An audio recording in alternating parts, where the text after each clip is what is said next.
Assalamualaikum warahmatullahi wabarakatuh. Kembali ke Ngabuburit Nedelu. Generasi hebat, hari ini kita sama-sama merefleksikan bagaimana pentingnya kita berpedoman. Manusia hidup punya pedoman, negara punya aturan. Ada aturan Pancasila, ada aturan Undang-Undang Dasar 1945. Islam punya buku panduan penting, kitab penting, namanya Al-Quranul Karim.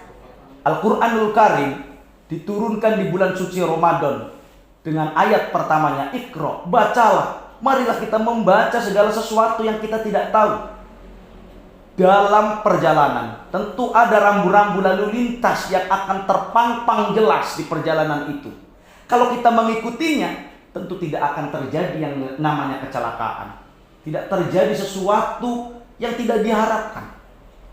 Di dalam beragama pun kita harus berpedoman Al-Quranul Karim sebagai kitab yang sangat jelas memandu hidup manusia dari sejak lahir sampai meninggal dunia. Di dalam Quran surat Al-Baqarah dikatakan Alif Lam Mim, dzalikal kitabu la raiba fihi hudan lil muttaqin. Al-Quran itu jangan diragukan, petunjuk bagi semua manusia yang mau menjalankan hidup ini menuju kebaikan.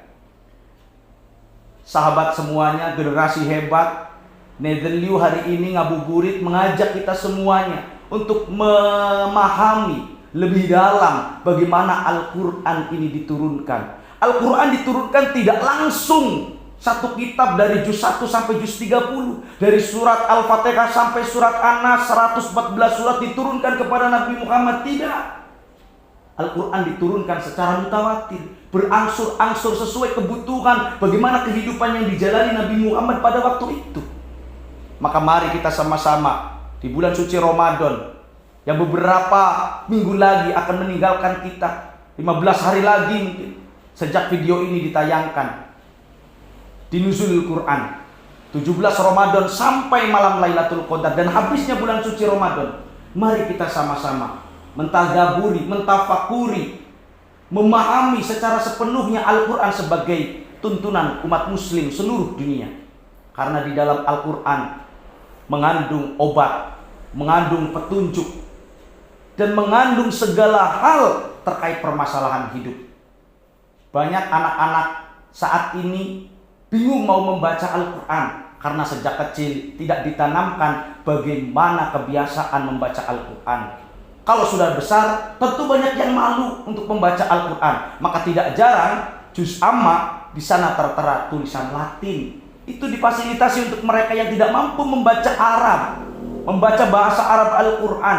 Maka mari sejak sekarang, mumpung di bulan suci Ramadan, kesadaran untuk belajar membaca Al-Quran kita perdalam. Karena Al-Quran bukan hanya sebuah ilmu yang kita pelajari, tapi juga sebuah refleksi diri untuk bagaimana memahami hidup ini jauh lebih baik dengan petunjuk-petunjuk yang telah difirmankan melalui malaikat Jibril sampai kepada Nabi Muhammad sebagai Rasul utusan. Semoga kita semua menjadi orang-orang yang mampu mengamalkan Al-Quran, karena implementasi dari kitab suci Al-Quran adalah akhlakul karimah. Laqad kana lakum fi rasulillahi uswatun hasanah liman kana yarjullaha wal yawmal akhir wa dzakarallaha katsir. Bahwa Nabi Muhammad adalah suri tauladan yang baik. Kalau kita mau mengamalkan Al-Quran, maka Al-Quran mengajarkan kita bagaimana berakhlakul karimah. Bagaimana kita beradab kepada guru, beradab kepada kedua orang tua, beradab kepada tetangga, beradab kepada orang yang lebih tua, beradab kepada sesama atau sejawat, teman, sahabat. Maka dari itulah bulan suci Ramadan bukan hanya bulan tadarus Quran, bukan hanya bulan berpuasa, tapi Ramadan adalah bulan di mana kita mampu mengamalkan segala apa yang ada di dalam Al-Quran. Walaupun balighu anni walau ayat, sampaikan kebaikan-kebaikan itu walaupun satu ayat, terutama kepada diri kita.